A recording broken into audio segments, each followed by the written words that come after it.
say ko sa amin po, ang pinili namin metaphor ay susi and passport. So reading is a passport and a key to every corner of the world. So di ba kahit nagbabasa ka lang, nakakalapit ka na sa iba't ibang lugar.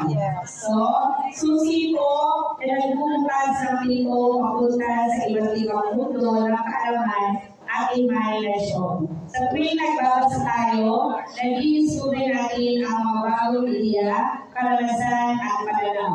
Binubuksan ito ang ating isipan para matuto, mangarap at pagpapalawaan ang mundo sa mas malalim na paraan.